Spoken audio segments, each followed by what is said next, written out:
ഹർത്താൽ ദിനത്തെ പോലും അവഗണിച്ച് റിലീസ് ചെയ്ത മോഹൻലാൽ ചിത്രത്തിനെതിരെ കമന്റ് ചെയ്ത യുവാവിന് മോഹൻലാൽ ഫാൻസിന്റെ മുട്ടൻ പണി. ഒടിയൻ റിലീസ് ചെയ്ത ദിവസം തന്നെ ചിത്രം കണ്ടിട്ട് ആദ്യ പകുതിയും രണ്ടാം പകുതിയും കൊള്ളില്ലെന്നും, പക്ഷെ ഇന്റർവെൽ ടൈമിൽ ചിത്രം കണ്ട തിയേറ്ററിൽ നിന്ന് കഴിച്ച മുട്ട പപ്സ് കൊള്ളാമായിരുന്നുവെന്ന് ഫേസ്ബുക്കിൽ കമന്റ് ഇട്ട അക്ഷയ് ആകാശ് എന്നയാളിനാണ് തിയേറ്റർ മുട്ടൻ പണിയൊരുക്കിയത്.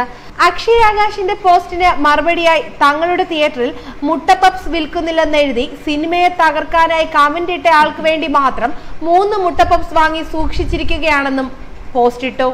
ഇതിന്റെ ഫോട്ടോയും ഫേസ്ബുക്കിൽ വ്യാപകമായി പ്രചരിക്കുന്നുണ്ട്. വമ്പൻ പ്രതീക്ഷയുമായി എത്തിയ മോഹൻലാൽ ചിത്രം ഒടിയൻ ആദ്യ ദിനം തന്നെ വിവാദക്കുഴിയിൽ വീണിരുന്നു. സംവിധായകൻ നൽകിയ അമിത പ്രതീക്ഷകൾ മനസ്സിൽ സൂക്ഷിച്ച് സിനിമ കാണുവാൻ പോയ ആരാധകരെ സിനിമ നിരാശരാക്കിയെന്നായിരുന്നു ഭൂരിഭാഗം ആളുകളുടെയും അഭിപ്രായം. എന്നാൽ ഈ പ്രതീക്ഷകൾ മനസ്സിൽ നിന്നുമിറക്കി വെച്ചാൽ ഒടിയൻ ഒരു മികച്ച സിനിമ തന്നെയാണെന്ന് എല്ലാവരും പറയുന്നു. മോഹൻലാൽ എന്ന താരത്തെ ഏറ്റവും വലിയ പ്രീ റിലീസ് മാർക്കറ്റിംഗിനായി ഉപയോഗിച്ച സിനിമകളിൽ ഒന്നുകൂടിയാണിത്.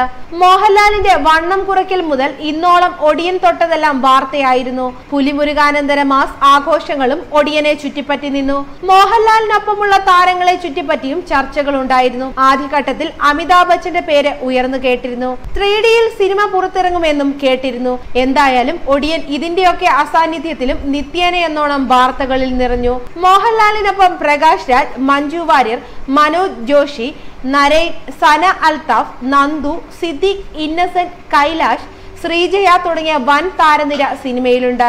പരസ്യചിത്ര സംവിധാനത്തിലൂടെ ലോകശ്രദ്ധ നേടിയ VA ശ്രീകുമാർ മേനോന്റെ കന്നി സിനിമാ സംവിധാന സംരംഭമായിരുന്നു ഒടിയൻ.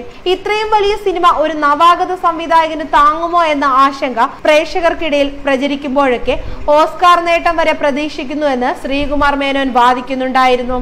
റിലീസിന് ഒരാഴ്ച മുന്നേ ഭൂരിഭാഗം ടിക്കറ്റുകളും ഓൺലൈനിലൂടെയും അല്ലാതെയും വിറ്റഴിഞ്ഞു. റിലീസിന്റെ അന്ന് അവിചാരിതമായി പ്രഖ്യാപിച്ച ഹർത്താലിനെ അവഗണിച്ച് ജനം തിയേറ്ററുകളിലേക്ക് ഒഴുകിയെത്തിയെങ്കിലും ഇതിലും മികച്ച പ്രകടനമായിരുന്നു പ്രേക്ഷകർ പ്രതീക്ഷിച്ചിരുന്നത്.